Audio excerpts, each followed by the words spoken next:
Buksan po natin. Huwag niyo na pong buksan pala yung Bible niyo. Mababasa ba? Pwede bang pakilakihan?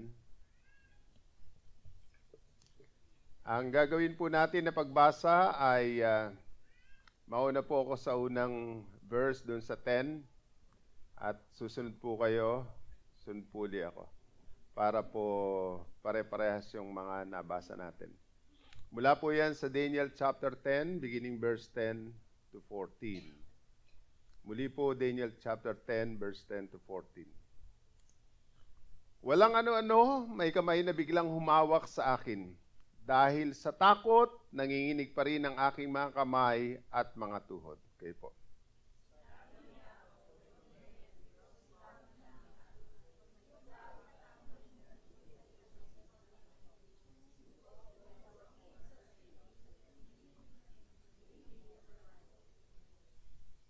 Sinabi pa niya sa akin, huwag kang matakot, Daniel, sapagkat mula pa nang magpakumbaba ka sa harapan ng Diyos upang magkaroon ka ng pangunawa, dinig na ang iyong dalangin.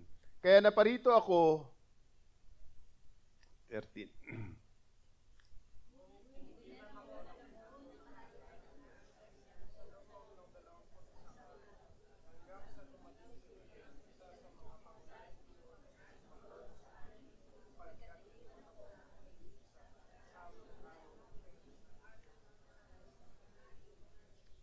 Verse 14, sabay-sabay po tayong lahat. Nagtuloy na ako rito upang ipaliwanag kung ano ang mangyayari sa iyong mga kababayan pagdating ng araw. Ang nakita mong pangitain ay tungkol sa hinaharap. Ang Diyos po ang magpala sa pagkabasa ng kanyang salita. Makakaupo na po tayong lahat.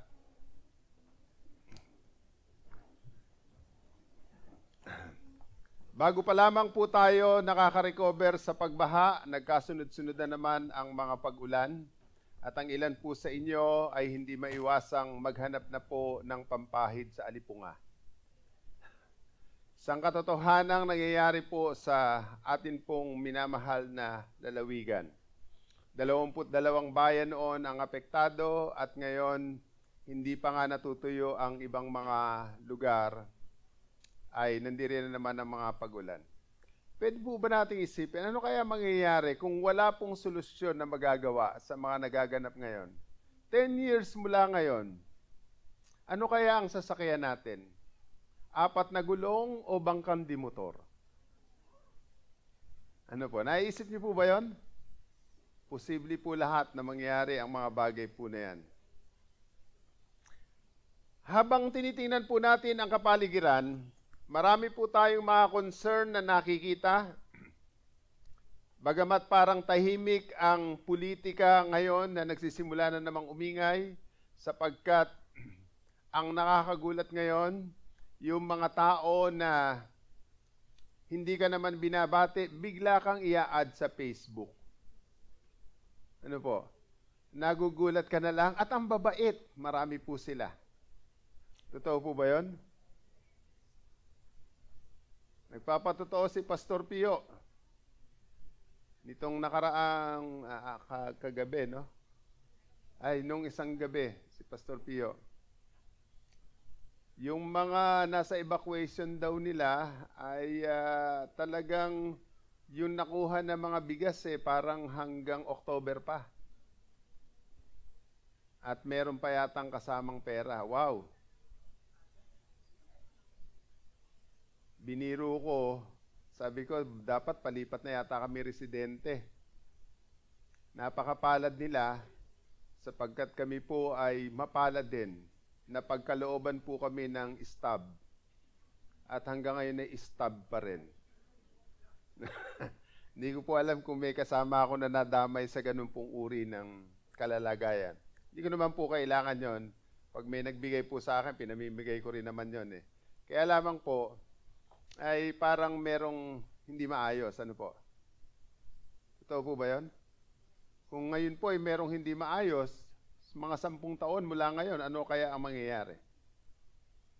Nagulat po tayo sa mga nagaganap sa news na atin pong nakikita. Mga naka-uniforme na ginagamit ang kanilang kapangyarihan para gumawa ng krimen at inilalagay na iyon ay tama.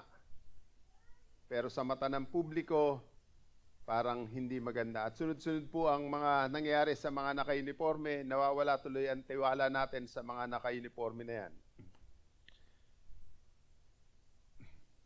Yung mundo po sa paligid natin ay parang nayayanig at kailangan natin ng matibay na sandigan para po tayo ay magtagumpay sa lahat po ng ito. Ang problema po, hindi tayo sigurado sa kinabukasan ano yung mangyayari sa mga susunod na mga panahon. Hindi natin alam kung ano ang mga susunod na kalalabasan ng atin pong minamahal na bansa. The pressures that the society places on families are tremendous. And is it any wonder that we see promises broken and families broken in the process? Ang dami pong mga nagaganap ngayon, lalo na po sa pressure sa pamilya. Napipilitan ng marami pong mga tatay o nanay na umalis ng bansa para maghanap ng ikabubuhay sa ibang bansa. Pero sa kabila po ng mga pagsusumikap, hindi pa rin po ganun kasigurado ang lahat. Pero hindi po tayo dapat masorpresa sapagkat pinakita na ng banal na kasulatan ang lahat ng yan. Si Jesus mismo ang nagsabi, "In this world you have tribulation, but be of good cheer. I have overcome the world." Sinabi na ni Jesus yan na sa daigdig na ito ay meron tayong mga kapighatian pero huwag kang masorpresa. Ikaw ay magalak sapagkat napagtagumpayan na ni Jesus ang lahat ng yan. Dadaanan mo lang yan. Kalabitin nyo nga po ang katabi nyo. Kung may katabi kayo, sabihin mo, dadaanan mo lang yan. Kaya naman pinapakita po ng banal na kasulatan na ang bawat isa sa atin ay hindi po kailangang magtiwala sa mga tao na hindi po makakapagligtas sa atin. Sa panahon ng kawalan ng kasiguruhan, in times of uncertainty, we are not left without hope. Hindi po tayo iniiwanan ng wala po tayong pag-asa. Bilang mga mananampalataya ng Panginoon, hindi po tayo katulad ng mga maliliit na bangka o malalaking mga barko na sinisiklot-siklot ng malalakas na mga alon habang nanduron po sila sa kalagitnaan ng napakalakas na bagyo sa karagatan. We are not alone in the storms of this life. Hindi ka nag-iisa. Sabihin mo sa katabi mo, hindi ka nag-iisa. Meron po tayong napakatibay na pundasyon.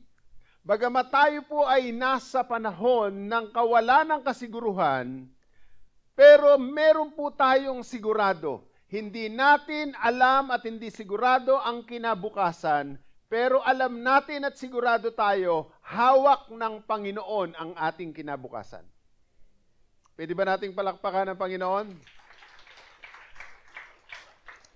Kung ganito po na alam natin ang Panginoon ang siyang may hawak ng kinabukasan, nangangahulugan po pala na pwede tayong magkaroon ng pagtitiwala na sasamahan tayo ng Diyos at tayo pagtatagumpayin sa lahat po ng ating mga dinadaanan.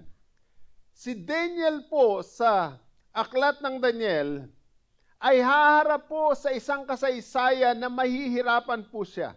Si Daniel po ay larawan ng mga mananampalataya hanggang sa ngayon, na sa kabila ng kanyang mga dinadaanan, sa kabila ng mga natatanggap niya mula sa Diyos na parang hindi niya maunawaan, ay nagkakaroon po siya ng pag-asa sa hinaharap na hindi niya alam during the time.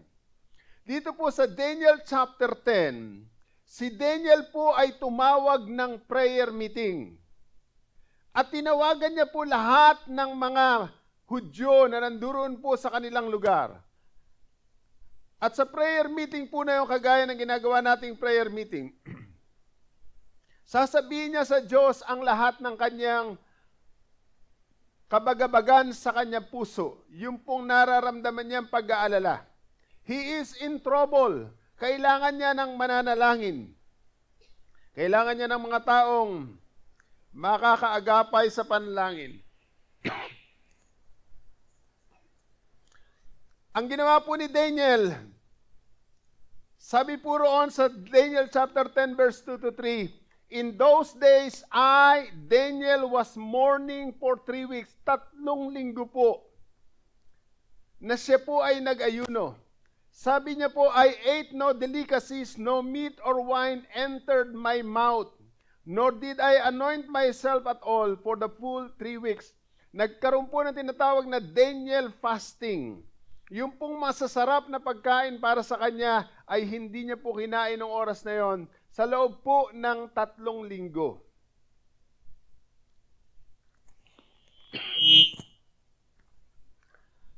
Kaya naman po, ito'y parang panahon ng mahal na araw. Lahat po ng masasarap na kanya pong kinakain ng panahon na yon, lahat ng mga special desserts, mga low calories, hindi niya po kinain yon sa loob ng 3 linggo. At ito po ang matindi. 3 linggo pong hindi naligo si Daniel. Tatagal ka kaya? Palagay ko ang Pinoy hindi tatagal. Si Daniel lang ang may kakayanan nun. Hindi na nga nagkakain. Ano na itsura niya? 3 linggo, hindi nagkakain. Ang kinakain lang niya, mga gulay-gulay lang. Wala pang mga sahog-sahog. Wala pang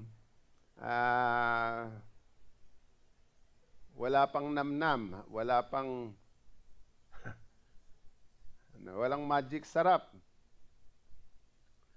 Pagkatapos po, hindi pa siya naligo. Paano nakita yung hindi naligo si Daniel? Sabi po doon, nor did I anoint myself at all. Hindi raw po siya nag-anoint. Ibig sabihin po nung mga naliligo po kasi nung panahon na yun, pagkatapos po, naglalagay sila ng mga pabango sa kanilang katawan. Si Daniel, 3 linggo, sinabi po doon, nor did I anoint myself at all. That means hindi siya naligo. Hindi na po anointing ito, amointing. Bakit niya po ginawa yun? Because he was troubled. Kailangan niyang i-give up ang mga bagay na dati niyang ginagawa sapagkat meron siyang hinihinging pabor sa Panginoon. Minsan, ganyan po yung ginagawa natin, we give up something para po sa mga hinihingi natin sa Panginoon. But the prophet Daniel gave up things because he was deeply troubled. Nag-aalala siya ng gusto. At gusto niya na yung problema niya malaman ng iba. Kaya naman po ang ginawa niya, hindi siya kumain ng mga masasarap at paborito niyang pagkain sa loob ng 3 linggo. Nagkaroon po siya ng partial fasting. At dito po sa Daniel chapter 10 ay makikita po natin ang dahilan. In the 3rd year of Cyrus, king of Persia, word was revealed to Daniel, who was named Belteshazzar, and the word was true. And it was a great conflict, and he understood the word and had understanding of the vision. Sa 3 taon po ni Haring Ciro ng Persia, meron pong kapahayagan na dumating po sa kanya mula po sa Diyos. At nakakita po siya ng great conflict, napakatinding labanan. Excuse po.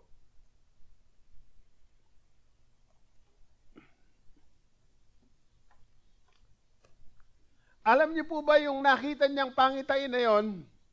Saktong-sakto po yon na magmula nung sila po ay dalhing bihag mula sa Jerusalem, patungo po ng Babylonia, lumipas na po ang saktong 70 taon.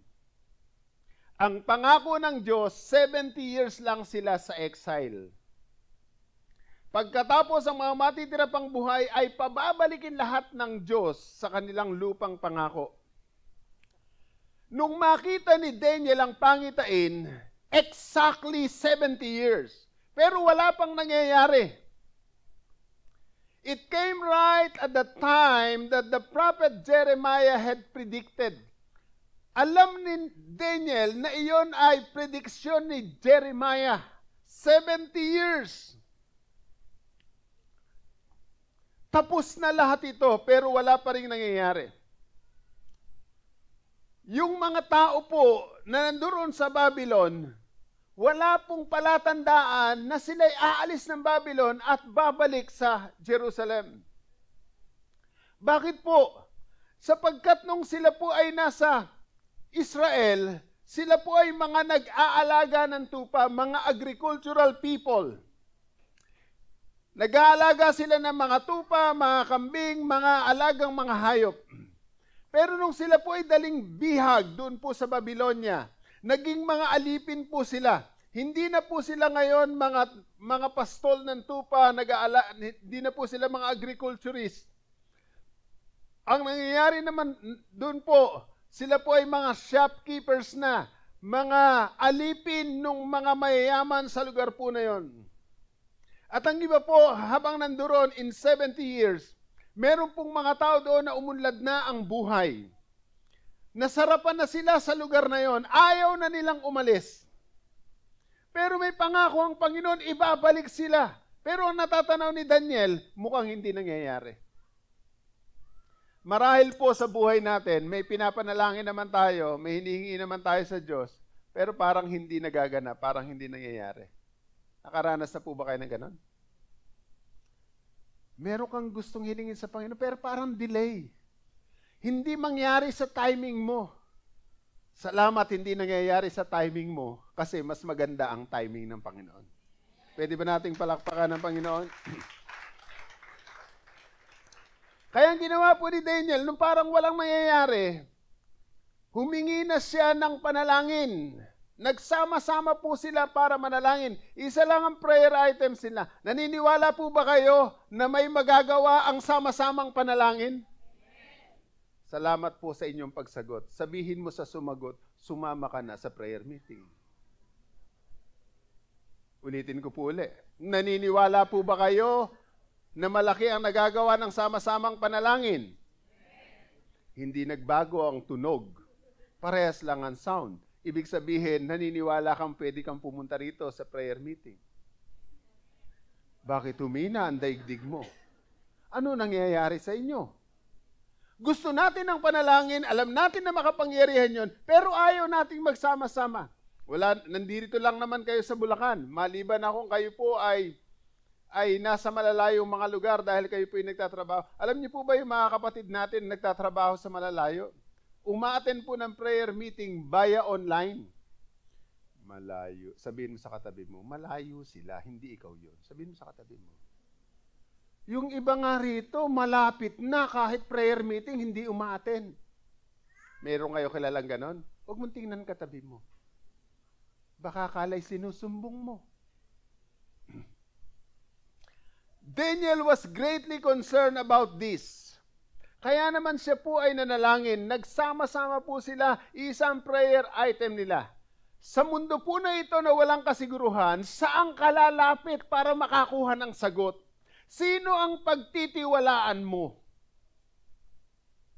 Napakabilis ng mga pangyayari at pagbabago sa daigdig na ito. Naniniwala po ba kayo mabilis ang pagbabago? Dati-rati po kapag may baha, nagkasabay ng husto ang napakataas na tide. Mahirap naman sabihin ko napakataas na high tide. High tide na nga, napakataas pa. Yung level ng tubig sa dagat, tumaas na. Pagkatapos sinabayan pa ng napakalakas na ulan, alin ang affected lang? Yun lang mabababang mga lugar. Ngayon, kahit walang kasabay na ulan, nasaan na ang tubig? Totoo po ba yun? No? Yung iba pumapasok na sa bahay yung tubig. Hindi naman nila iniimbita. At ang matindi, pinapalayas na nila, bumabalik pa. Hello, are you there? Nararanasan na natin ngayon yan. Sila Pastor CJ po sa Panginay, lahat ng dadaanan, papuntang Balagtas, hindi ka makakadaan. Papuntang Tuktukan, hindi ka makakadaan. Lalo na pag papuntang Bulacan. Yung dating kalsada, magugulat ka. Ang nagdadaan, bangka.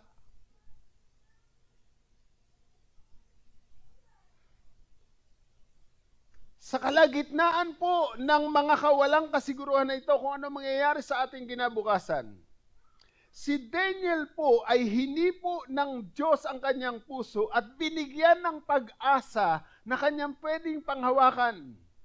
Daniel's revelation was a hopeful one. A God-given prophecy is hopeful. Dahil ang Diyos natin ay Diyos ng pag-asa. Hindi po siya Diyos ng mga katatakutan. Siya ay Diyos ng pag-asa. Si Daniel po ay binigyan ng Diyos ng pag-asa sa kalagitnaan ng kawalang kasiguruhan ng panahon po na yun. Mula po sa Daniel chapter 10, na kapag pinag-aralan po natin, marami po diyang mga prophecy ay halos katapat po ng prophecy ng Book of Revelation. Pero hindi po natin pag-aaralan yung ano ang ibig sabihin ng mga pangitain ni Daniel. Ang gagawin natin ngayon pong umagang ito ay tingnan natin yung mga prinsipyo na nakapaloob doon sa sitwasyon ni Daniel na nahihirapan siya, saka natin i-apply sa buhay. Kasi po pag tinignan natin ay yung prophecy, baka po humusay lang yung isip natin na ganito mangyayari, dahil yun ang tinuro ni Pastor Sane. Pagkatapos hindi naganap, dahil inaasahan mo mangyayari sa panahon mo, sasabihin mo, bula ang propeta ang pastor nyo. Pero ang tingnan natin, sa panahon na nahihirapan si Daniel, tumawag pa nga siya ng prayer meeting sa lahat ng mga Hudyo na nasa Babylonia. Sa loob ng 3 linggo, sila po'y nanalangin. 21 days. Tingnan natin ang mga prinsipyo po dyan. 3 bagay lang po yan, huwag po kayo mainip. Sa panahon na ikaw ay nahihirapan, una, God sends a timely messenger. Sabi po ng verse 10, a hand touched me and set me trembling on my hands. Sabi po doon, walang ano-ano, may kamay na biglang humawak sa akin. Dahil sa takot, nanginginig pa rin ang aking mga kamay at mga tuhod. Sinabi niya, O Daniel, lubos kong minamahal. Tumayo ka at pakinggan mo mabuti ang sasabihin ko. Isinugo ako para sabihin ito sa iyo. Nanginginig naman akong tumayo. Ito po ang napakaganda sa Panginoon. Sa panahon na hindi mo alam ang nangyayari, may takot ka, may pangamba, nahihirapan ka, nagtatalamhati ka, humihipo ang Diyos ng ibang mga tao na gagamitin sa iyo at nagtataka ka. Tapik pa lang nila, naiiyak ka na dahil alam mong padala sila ng Panginoon sa inyo. Niniwala po ba kayo doon? Pwede po bang buong pagmamahal niyo pong tapikin ang katabi niyo? Yung tapik na may pagmamahal. Ano po naramdaman niya? Sabi niya, bigat naman ang kamay mo.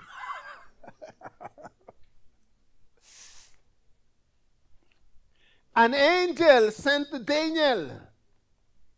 Hindi ito ang anghel na una niyang nakita. The man clothed in linen, have eyes like flaming torches. Yung mata niya po ay nagliliwanag ng oras na yon. Ang pangitain po ni Daniel, doon po sa anghel na yon, ay mula po sa nagsugo sa kanya ang atin pong Panginoon.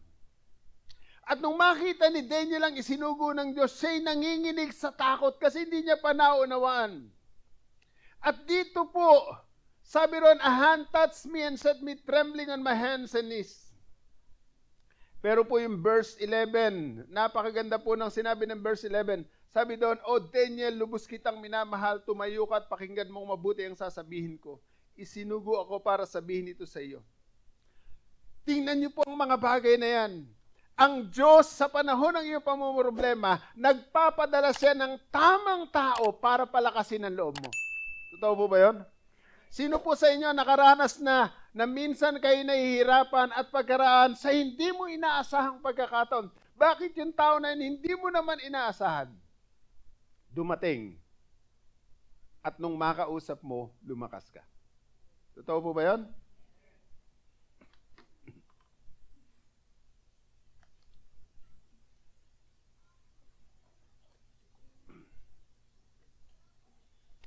Para po kay Daniel, napakahalaga nung tagpo po na yon. Alam niyo po, ang mga salita na binigkas na napakaganda sa panahon ng pangailangan, alam niyo po, ito ay kakaiba ang dating. Sabi ng Proverbs 25 verse 11, a word aptly spoken is like apples of gold in settings of silver. Yung salita raw po na maayos, kapag daw po ito ay sinabi sa panahon ng pangailangan, parang mansanas na ginto na pinamuliti, nilagyan ng palamuti na silver. Ganyan daw po ang dating ng mga salita na yon. Kaya po pag may namumroblema, maging kalakasan po tayo nila. Eto po, mag-ingat po tayo dun sa mga salita natin na baka naman totoo yung sinasabi natin pero hindi nakakatulong. Pero yung author po nung nagsalita na to, kinuha na rin ni Lord. Matagal na panahon na po ito. May namatayan po, bandang Pombong yata yun. Nagmi-mission po doon. At nilapitan po niya yung namatayan. At tinapik niya sa balikat at ang sabi niya, pinaliwanag niya yung kamatayan at ang sabi niya, alam niyo po, talaga namang ganyan ang kamatayan, di natin inaasahan. Una-una lang po, malay niyo, kasunod na kayo. Huwag pong ganon.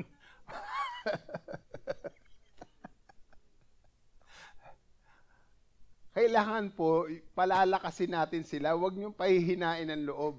No? Merong may sakit na cancer, pagkatapos dumating ka, nakausap mo, nalaman mo yung cancer niya, medyo malala na.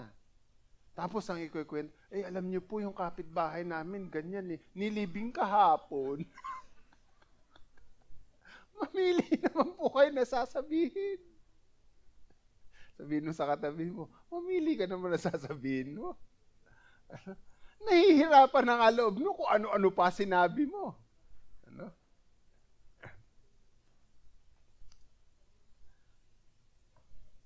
Sa pananalangin ni Daniel, dumating yung anghel po na ito. Tinulungan siya, pinalakas niya. Sa New Testament, pinapakita po ng angels ay mga ministering spirits. Sila po ay sinusugo ng Panginoon para sa mga maliligtas. Maaaring makaengkwentro po tayo ng mga totoong anghel. Pero kahit walang totoong anghel na maengkwentro tayo, ikaw mismo ay pwedeng maging anghel ng Diyos para sa ibang mga nanghihina. Pwedeng ikaw ang tamang mensahero ng Diyos. Amen. Amen. Pwede kang mensahero ng Diyos. Kalabitin mo yung katabi mo, sabihin mo, pwede kang maging mensahero ng Diyos. Una po, God sends us a timely messenger. Sabihin natin, timely messenger. Ulitin natin, timely messenger. Kailan dumarating yan? Panahon na bagsak ka na, panahon na mag-give up ka, panahon na ayaw mo na, panahon na suko ka, tapos pinadala siya sa iyo ng Panginoon. Nagulat ka na lamang pagkatapos niyo mag-usap, lumakas ka na. Totoo po ba yan? Nakaranas po ba kayo ng ganon? Huwag niyo pong asahan na palaging pastor ang gagawa nun. Salamat sa Diyos kung kami gagamitin. Pero kahit bata, kahit po hindi gaanong malapit sa inyo, gagamitin ng Panginoon. Let me tell you a story. 1997 pa po ito. Po kayo mag-alala, hindi ko po kayo kwento yung 98, saka 99, saka 2000 hanggang 23. Namumroblema po kami noon ni Pastora Ruth. Sobrang bigat ng aming dinadaanan. Hindi ko na po kayo kwento sa inyo kung gaano kabigat yung dinadaanan namin. Pero ganito po kabigat yon. Nagsaing po kami ng 2 gatang yata yun.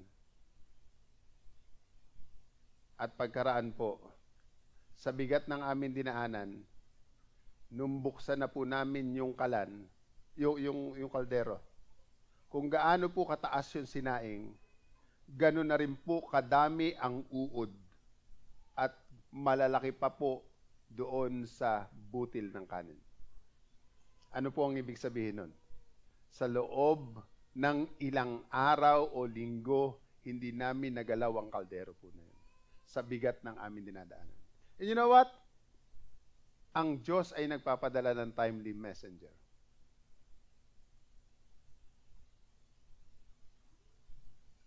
Hindi ko alam kung ilan taon si Pastor CJ noon. Pero palagay ko 8 taon lang. Kasi 1997 yun.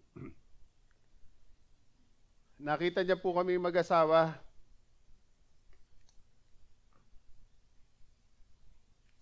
Malungkot po kami, mapatakan luha. Alam niyo po, lumapit si Pastor CJ noon, batang-bata. 8 years old, sabi niya. Papa, Mama, may problema po kayo? Pagpe-pray ko po kayo. Simple lang po sinabi niya, mga 2 sentence lang. Sabi niya, Lord, tulungan mo po si Papa at si Mama.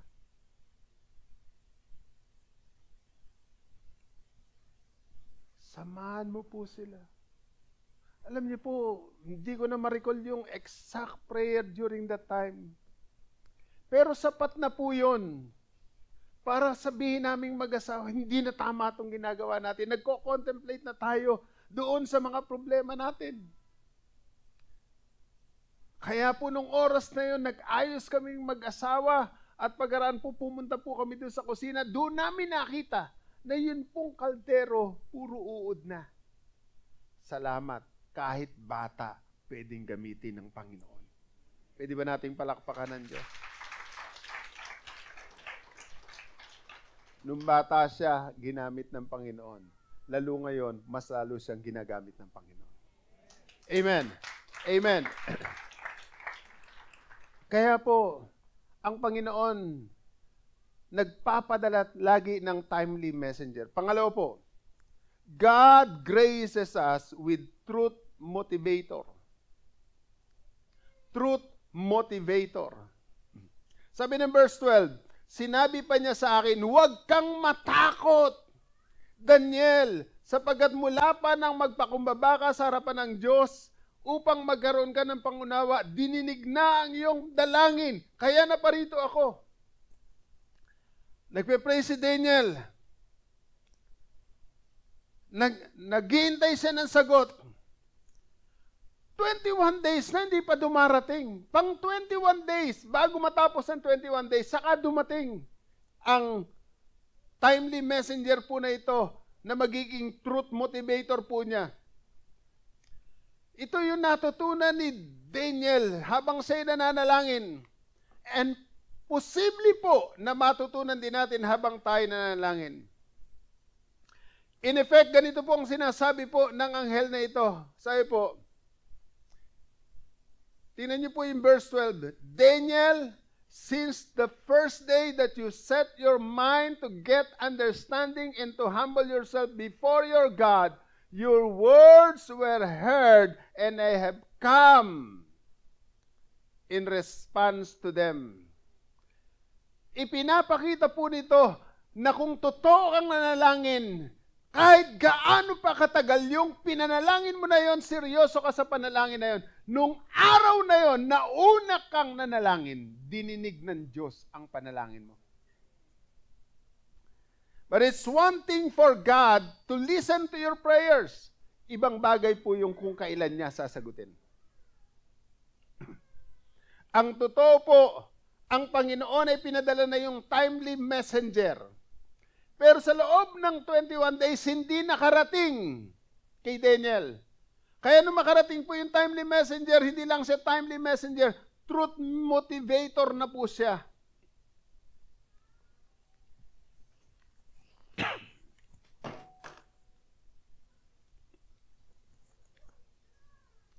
Tandaan po natin ito. Ang pananalangin po ay hindi paraan para makuha nyo sa Diyos ang gusto nyo. Ulitin ko po. Ang pananalangin ay hindi paraan para makuha nyo sa Diyos ang gusto nyo. Ang pananalangin po ay paraan para po tayo ay makabilang sa gusto ng Diyos na gawin sa daigdig na ito.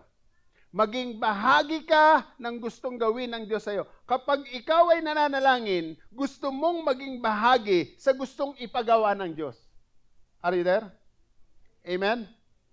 For example lang po ito, pero para hindi ko na po sabihin mamaya. Minsan po, sinabi ko po ito, last week po yata, na ganito po.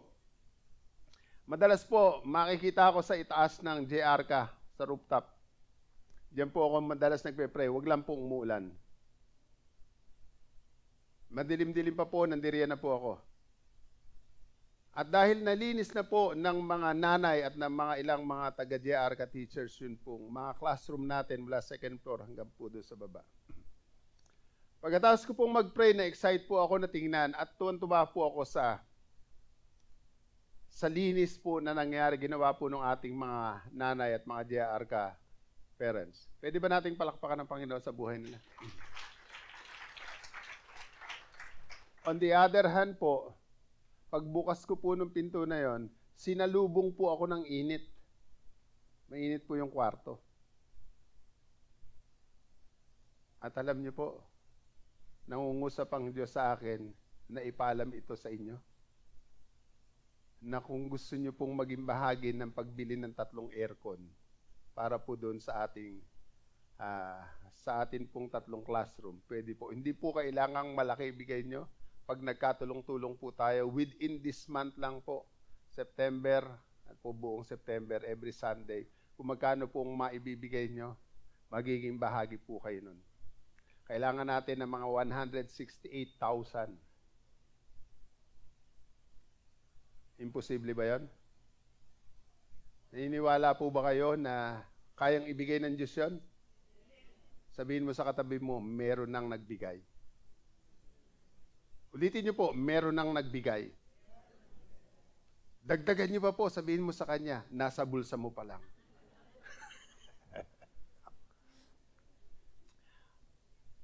Sa umpisa pala, ako naniniwala, sa umpisa pa lang nananalangin ako nung oras na yon. Sinagot na ako ng Diyos. Pero darating at darating po yun. Amen. Amen.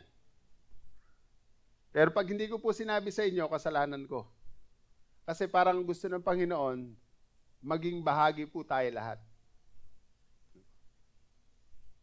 Nung mapagawa po yung second floor, halos 2 milyon po yun, pero hindi tayo gaanong nagbigay. Pero nabuo po yun, may ginamit ang Diyos. Pero ngayon, parang ayaw ng Diyos na sa isa lang manggaling. Bagamat maaaring magbigay din sila ng malaki. Pero gusto niya lahat tayo maging bahagi. Kasi iisang pangarap po ito.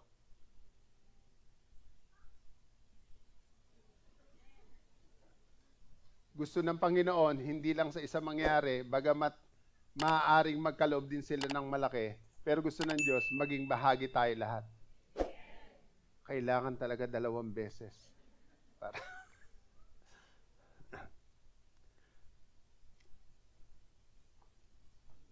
Ang panalangin po, prayer is a way by which we get involved in what God wants.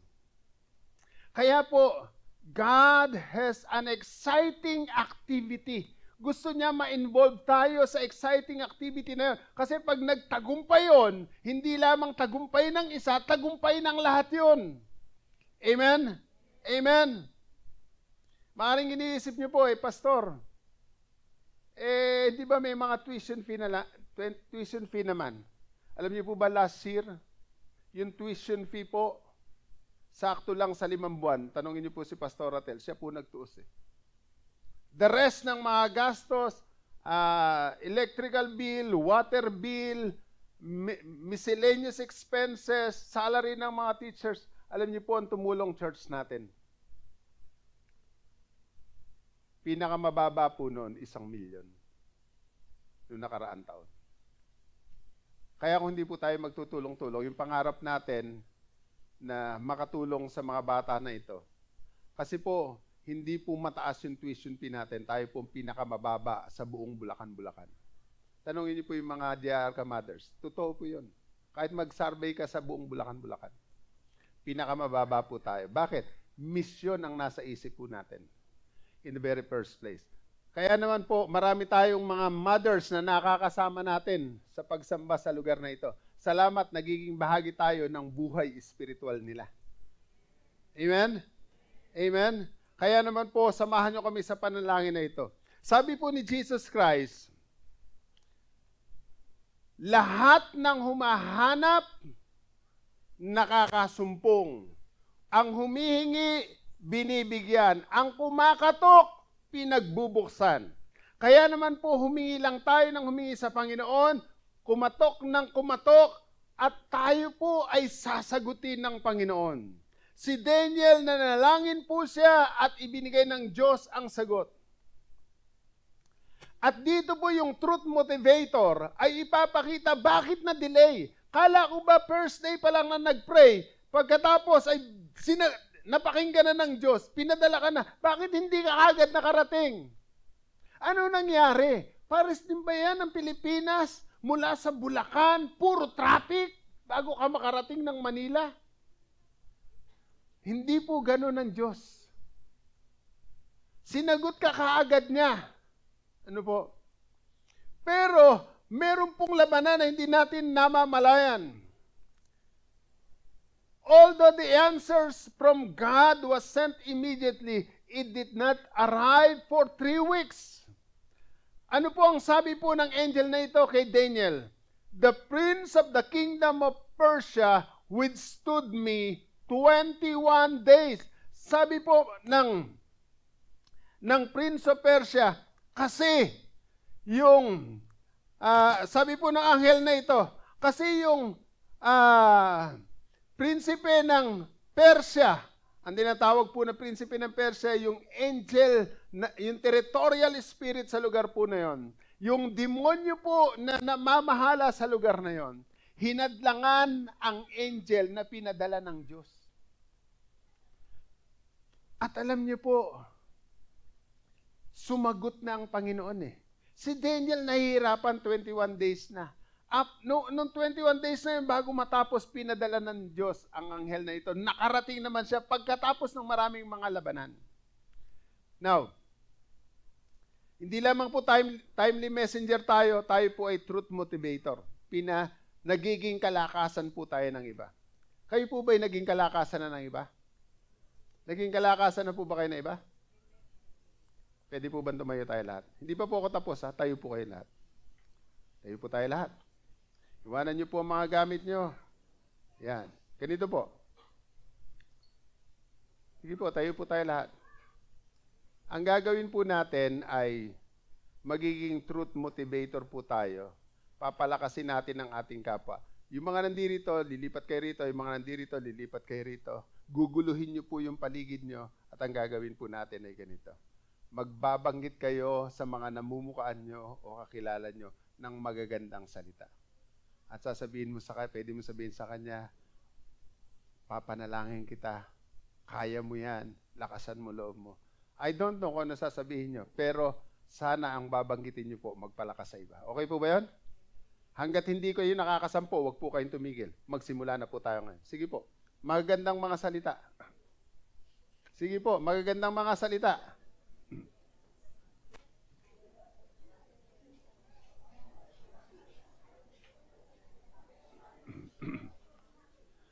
Pwede nyo pong akbayan, lalaki sa lalaki, babae sa babae. Sige po, lumipat naman kayo. Yung po, wag po kayong mag-stay sa lugar nyo lang.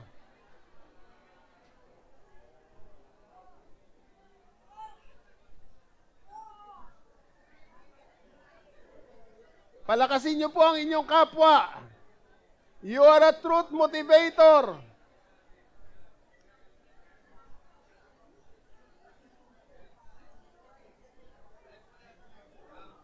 Pwede nyo pong ipag-pray din. Pwede nyo ipag-pray. Sige po.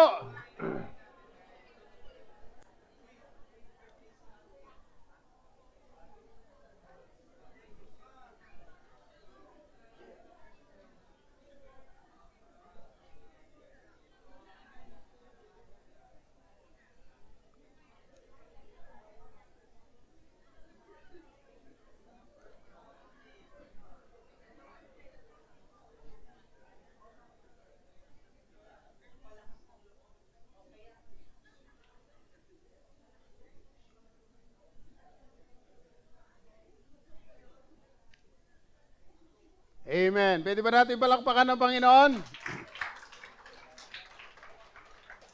Ano po napansin nyo nung palakasin nyo po yung iba? Hindi ba pati kayo sumaya? Amen? Come on, come on! Woo! Eto po paalala lang po. Ewan ko po, pero conviction to sa akin ng Panginoon. There would be times na darating po kayo rito maaga.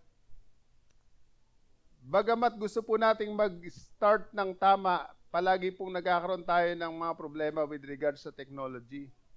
Dahil gusto rin nating makasama yung iba na hindi makarating dito dahil sa baha, dahil nasa trabaho po sila. Tapos po may mga kapatid pa tayo from other places na ngayon po ay nanonood po ng kasama natin na sumasamba sa Panginoon. Kaya po tayo nagkakaroon po ng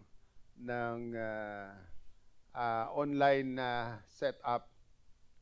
Pwede po ba na kapag dumating po kayo rito na hindi pa nag-uumpisa, huwag niyo pong butasin yung bangko niyo. Pwesto niyo po yung bag niyo pero lumipat kayo doon sa iba, mangumusta po kayo sa kanila. Pare-parehas po tayo maatin dito pero hindi niyo kilala yung ano. Sino nga ba to?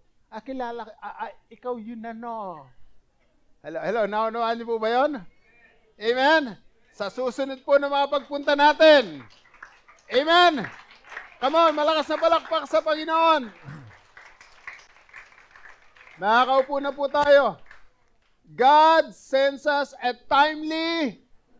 Ano po? God sends us at timely. Ulitin natin.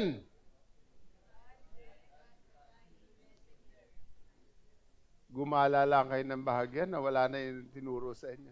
God sends a. Say it again. God sends a. Pangalawa, God graces us. God graces us with. Pangatlo po, God guards our top moments. God guards our top moments. Sa verse 13 to 14, but the prince of the Persian kingdom resisted me 21 days. Then Michael, one of the chief princes, came to help me because I was detained there with the king.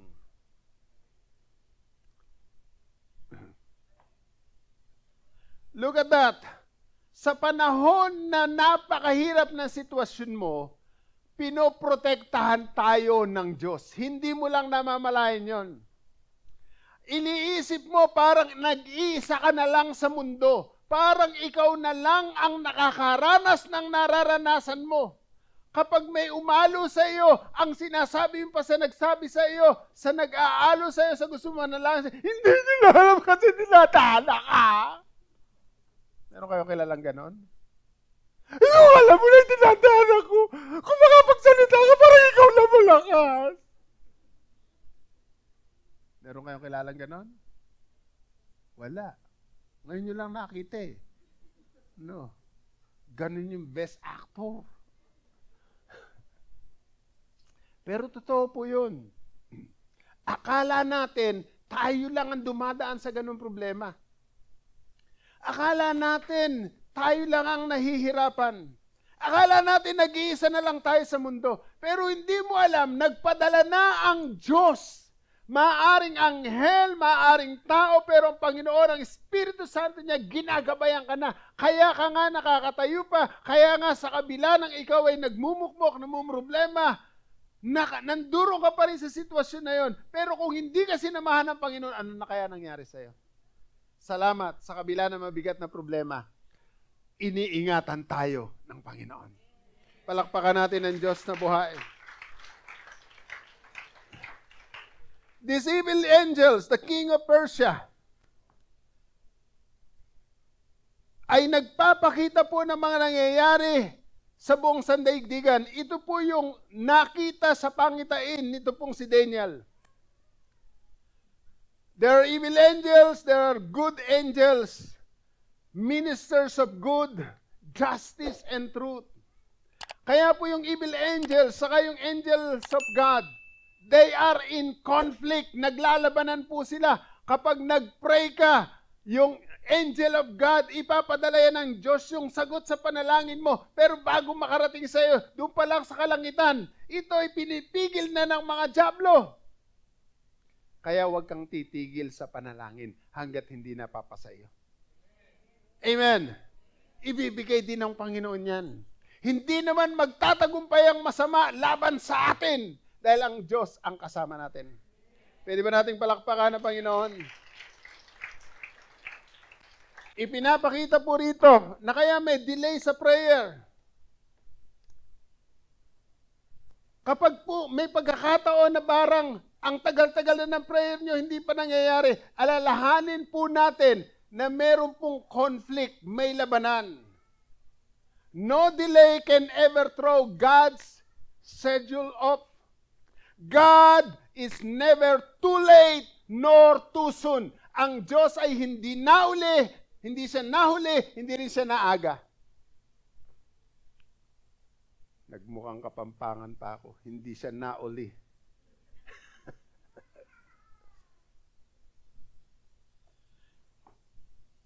Palagi po na ang Diyos ay nandiriyan. Nagbibigay siya ng breakthrough sa atin. He will do it as long as faith remains. Habang ikaw ay nananalig pa sa Kanya. Huwag kang bibigay, huwag kang susuko. Tapigin mo ulit sa balikat ang kasama mo, sabihin mo sa Kanya, sa katabi mo, huwag kang susuko. Naunawaan po natin bakit po may delay sa prayer. If you really believe in prayer and believe what the Bible tells us about the other side of prayer, ano po ang gagawin natin? Mas lalo kang mananalangin.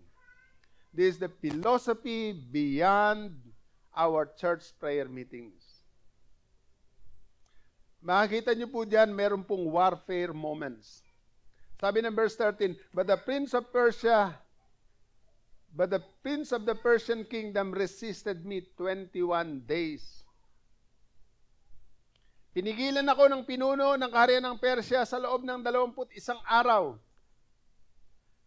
Ipinapakita po nito ang isang katotohanan na kung saan meron pong labanan, may warfare moment, may spiritual na labanan. Pinagpe-pray mo yung asawa mo na mabago.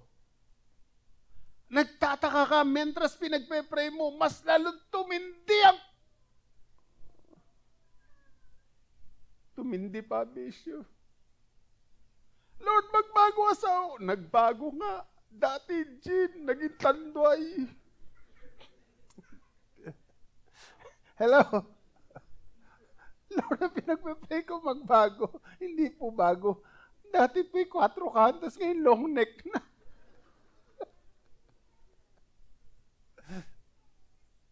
Tandaan po natin, may labanan po talaga. At mentras may pinapanalangin ka, mas lalong gusto ng dyablo na wag makakawala sa tanikala nila yung taong pinapanalangin mo. No? Wag mo nyo naman patindihin ng prayer. Halika nga asawa ko, magpe-pray tayo, lalapit tayo kay Lord.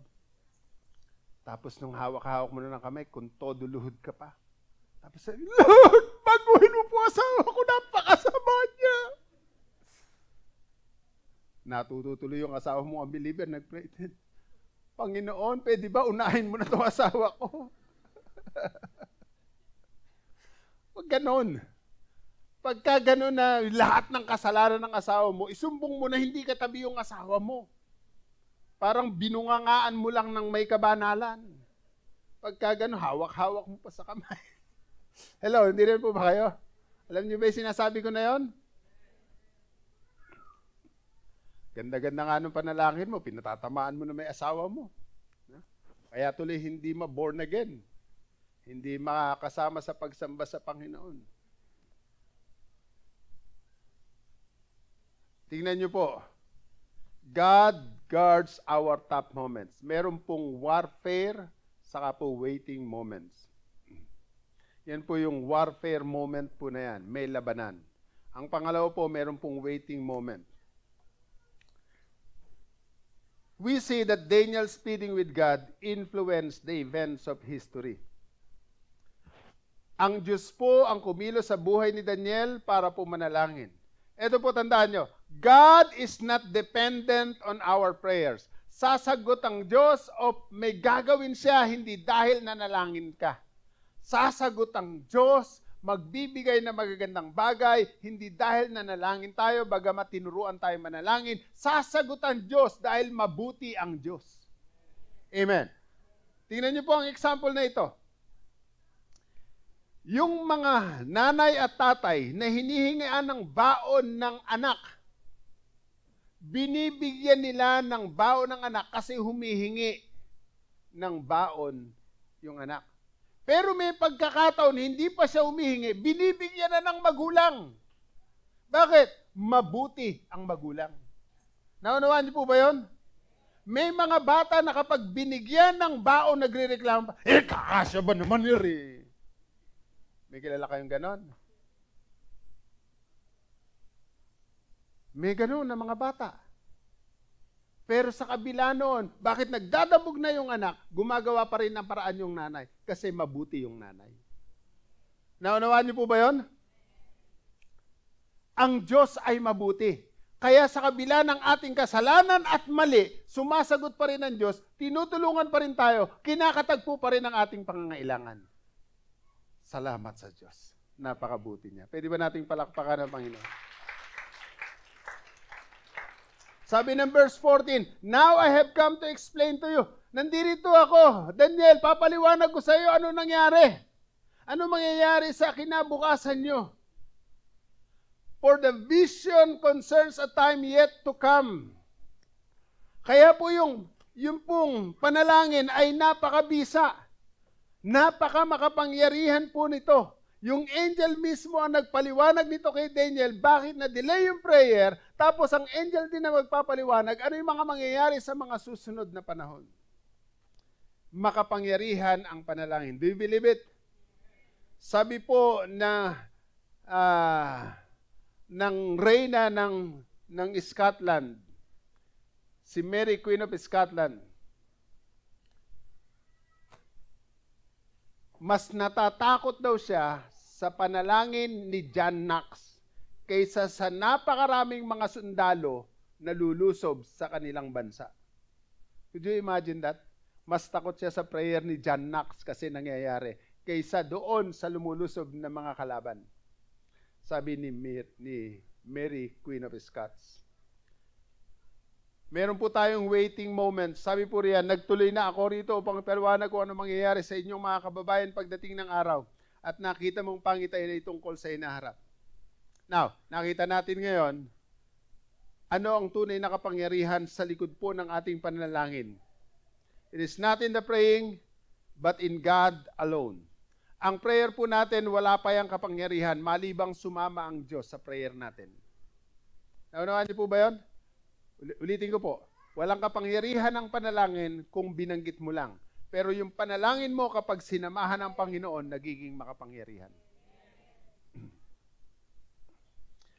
Problems, difficulties, hardships are part of everyone's life.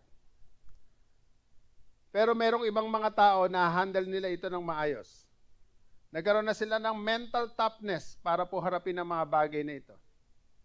Kaya na nilang pagtagumpayan ang mga bagay na ito. Pero alam niyo po, hindi lahat ay ganon.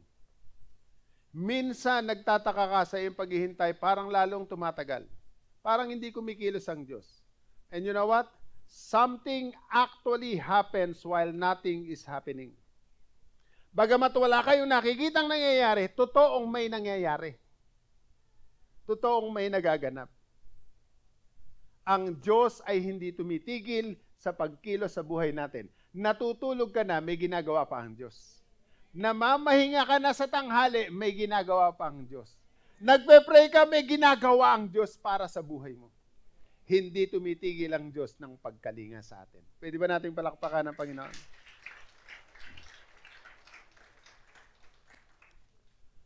Kaya naman po, mahalaga ang panahon ng paghihintay. Sa warfare po, merong tinatawag na waiting moment. Maghintay-hintay lang tayo. Huwag kang maiinip. Kalabitin mo yung katabi mo, huwag kang mainip, darating din yan. Hello?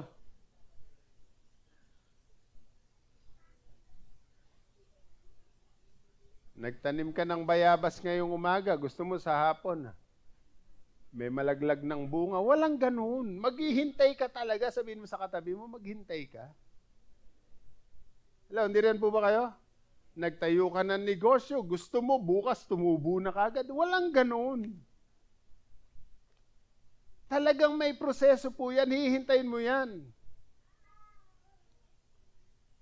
Hindi po yan katulad ng mga kabataan ngayon.